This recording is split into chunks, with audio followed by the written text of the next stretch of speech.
বলে দেয় এরা বন্ধু যারাই মুসলমানদের ভিতর লেবাস ধরে বসে থাকে তখনকার জামানার কথা আল্লাহ পাক বলে দিয়েছে।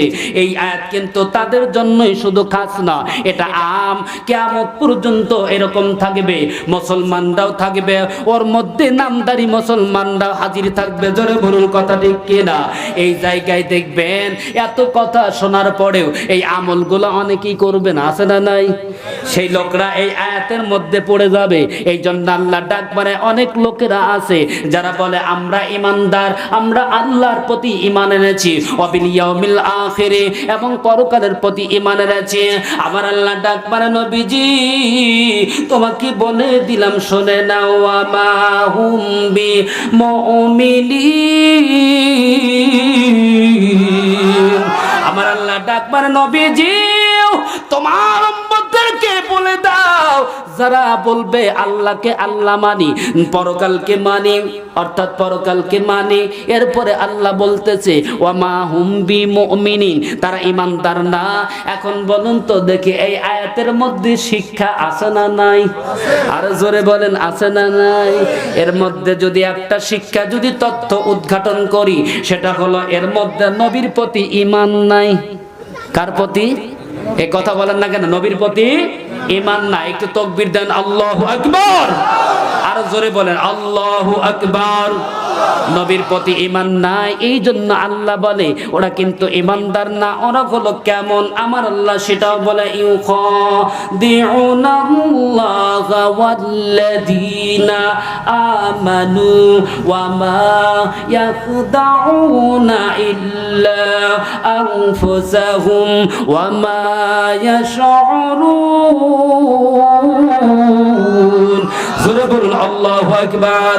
আমার আল্লাহ ডাক দিয়ে বলে দুনিয়ার মানুষ ঈমান রূপ ধারণ করে আসারা ওরা মানুষদেরকে আল্লাহর সঙ্গে প্রতারণা করে, যারা আমার পক্ষে ঈমান যারা আনছে তাদের সঙ্গে প্রতারণা করে। কিন্তু আমার আল্লাহ ডাক দিয়ে বলে নবী গো ওদেরকে বলে দাও ওরা নিজেরাই প্রতারিত হচ্ছে। জোরে বলুন আল্লাহু আকবার। ওরা নিজেরা উপলব্ধি করতে পারে না।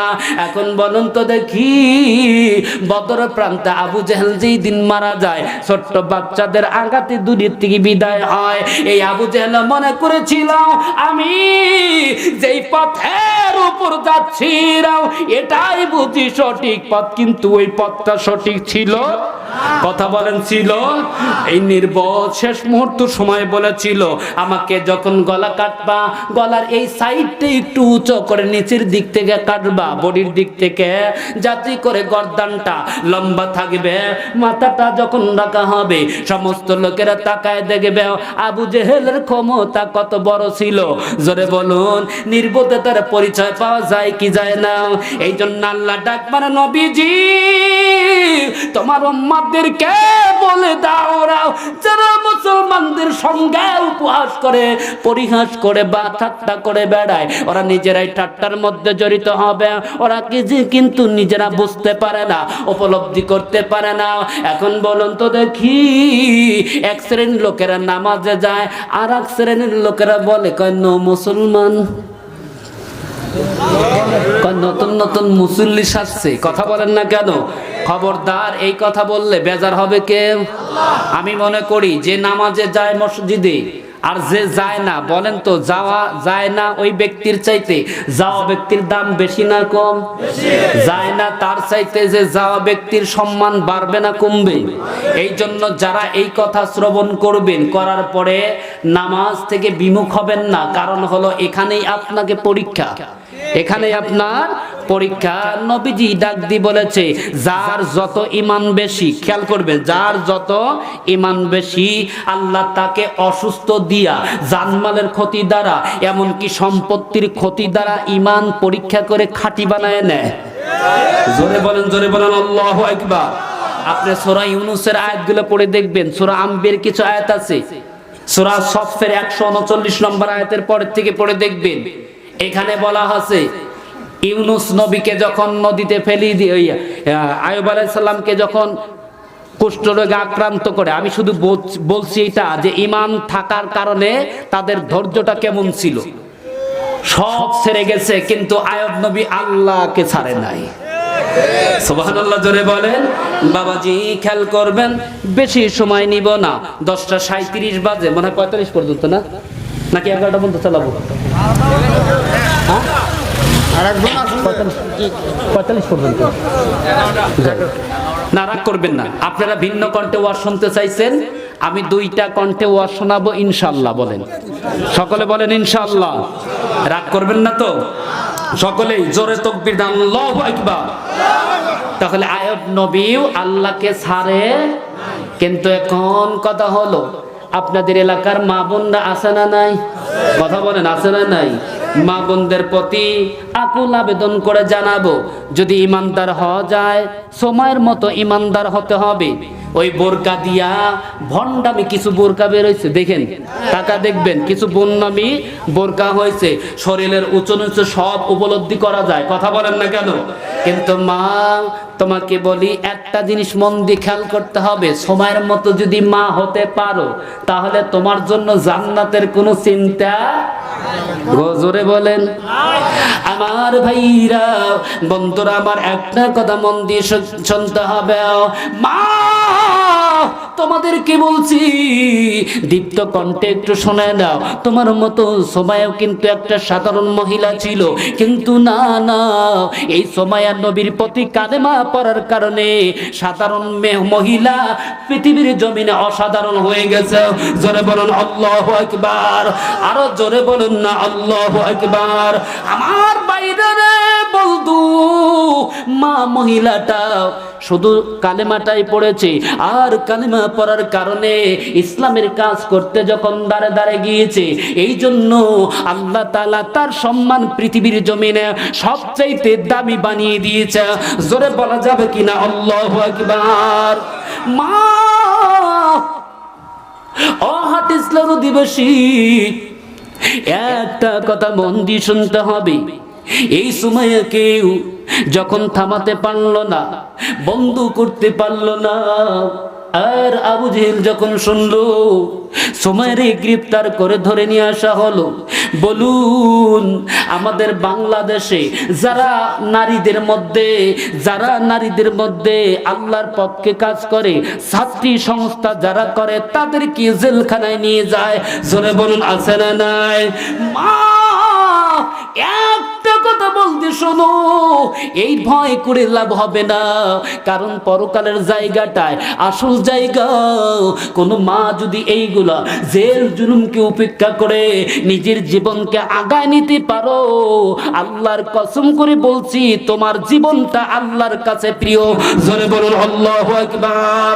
সবাইকেও ডাক দিয়ে বলো, হলো সুমাইয়া, তোমাকে কালেমা ছেড়ে দিতে হবে, আর যদি তুমি কালেমা ছেড়ে দাও, তোমাকে মারবো না, তোমাকে গ্রেফতার করবো না। হাদিস শরীফে যেইটুকু এসেছে শুরু সেইটুকু বলবো। সুমাইয়া দীপ্ত কণ্ঠে ডাক দিয়ে বলেছিল, আবু জেহেল, যতই তুমি চেষ্টা করো, তুমি যতই আমাকে ভয় দেখাও, যতই তুমি আমাকে লোভ দেখাও, আবু জেহেল রে, যতই ভয় দেখাও, আমি সুমাইয়া ঘোষণা করলাম আমার জীবন চলে যাবে রে, আমি সুমাইয়া কোনোদিন ঈমান ছেড়ে দিব না। লা ইলাহা ইল্লাল্লাহ, জোরে লা ইলাহা ইল্লাল্লাহ, হয় না লা ইলাহা ইল্লাল্লাহ, মোহাব্বতে লা ইলাহা ইল্লাল্লাহ, জোরে লা ইলাহা। মা,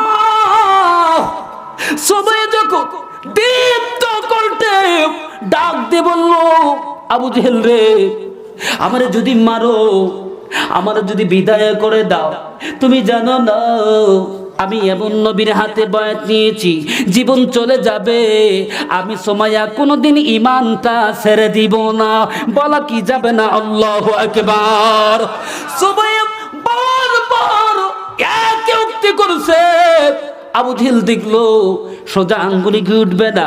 এই সুমাইয়ারে সুন্দর করে পরনের কাপড়গুলো খুলতে ছিল, এমন সময় সুমাইয়া বলুন পর্দাশীল, এই পর্দাশীল মহিলা যখন কাপড়গুলো খুলতেছিল, এমন সময় সুমাইয়া কি করবে, নিজের দুইটা হাত চোখের উপর দিয়ে ডাক দিয়ে বলা, আল্লাহ আল্লাহ গো, তুমি দেখো রে আমার আল্লাহ, ও আমার দরদি আল্লাহ,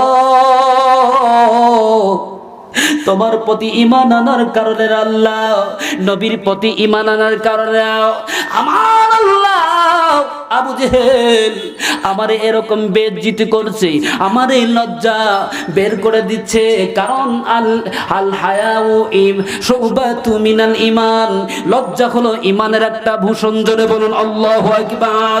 সুমাইয়া বারবার আল্লাহকে ডাক দিয়ে বলে, আল্লাহ তুমি তো ভালোই করে জানো, আল্লাহ তুমি আমার ধৈর্য দাও, তুমি আমার ঈমান টিকে রাখো।